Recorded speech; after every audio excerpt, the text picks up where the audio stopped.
Hey guys, Brancho Brown here, physical therapist, CrossFit coach, and wellness coach with Get Your Fix Physical Therapy and Get Your Fix Nutrition. Addressing gluten today. So people who are trying to avoid gluten. Hey Cameron, good to see you. Whether it be for allergy reasons, intolerance reasons, or you just want to kind of work it out of your diet. Because it can cause inflammation and other things in the system at times if your body doesn't process it well. So 10 years ago, 15 years ago, it was really hard to find, hey Ronnie, hey Dale, hey Charles. It was really hard to find gluten-free options that actually tasted good. Most of them years ago were really dry, didn't have much taste to them, kind of gritty, really grainy, and just not really good options for you. Going out to eat, typically you weren't finding a whole lot of options out in restaurants either, especially if you had an allergy and absolutely had to avoid it. It was pretty much you just couldn't go out to eat because you couldn't be sure that there wasn't going to be gluten in something that you were eating. There just weren't any, they weren't being careful about cross-contamination and other issues like that just because it wasn't an awareness to people. Now you go to restaurants and almost every menu you can find gluten-free options. If you let the servers know, they'll typically you can get some pretty good gluten-free options and make sure that they avoid cross-contamination in the kitchen itself. So there's a lot more awareness for gluten issues, gluten intolerances, gluten allergies, and just people trying to avoid it. Now, as far as at home, eating at home, cooking, there's a lot of options now for being able to cook, prepare meals, even buying processed or prepared, like prepackaged meals that are gluten-free. And there's a lot of them are really good options now as far as taste-wise.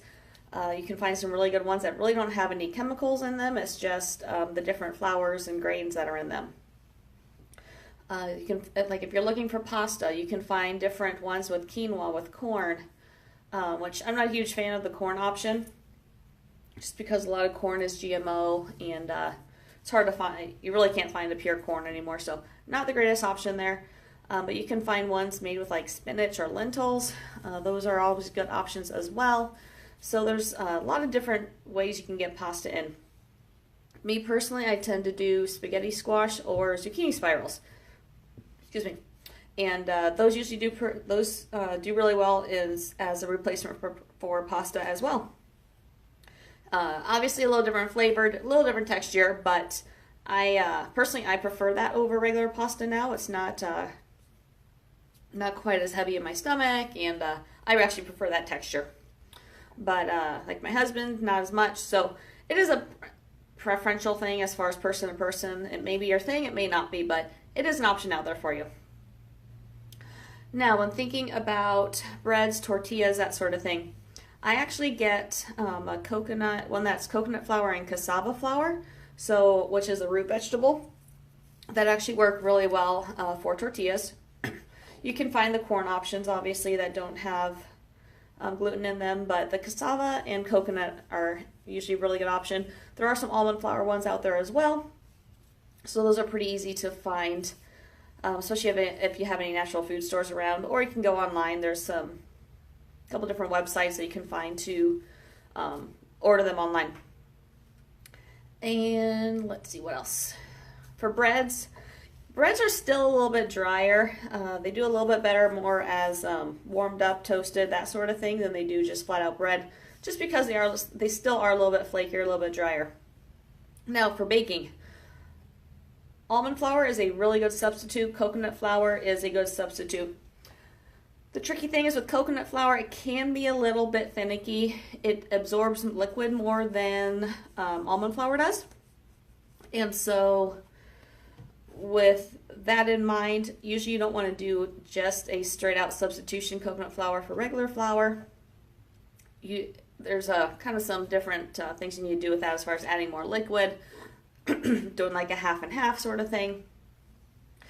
And then also when you're switching flours, you also gluten basically binds things together, so you do need a binder in there, which is what xanthan gum is. So you do need a little bit of that typically if you're doing it for baking purposes.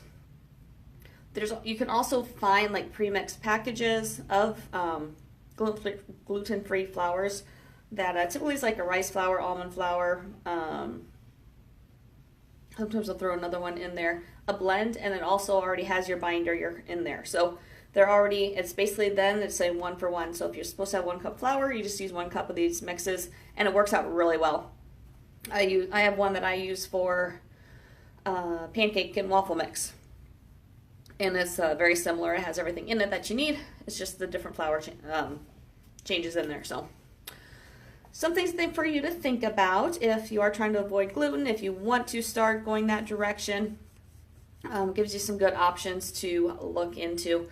If you need any specific ideas, if you need any specific brands to look for, let me know in the comments below. I'll be happy to point you in the right direction of where you can look or some brands that you can be looking at. And as usual, if you have any specific questions that you want to want to ask me, feel free to reach out to me directly through Facebook Messenger. I'll be happy to answer any of those questions for you. And if you haven't already, feel free to join my nutrition group, the Healthy Eating Habits Community, or either the running or CrossFit groups if you would like to join those as well. So hope you're having an amazing day, and I'll talk to you guys tomorrow. Bye.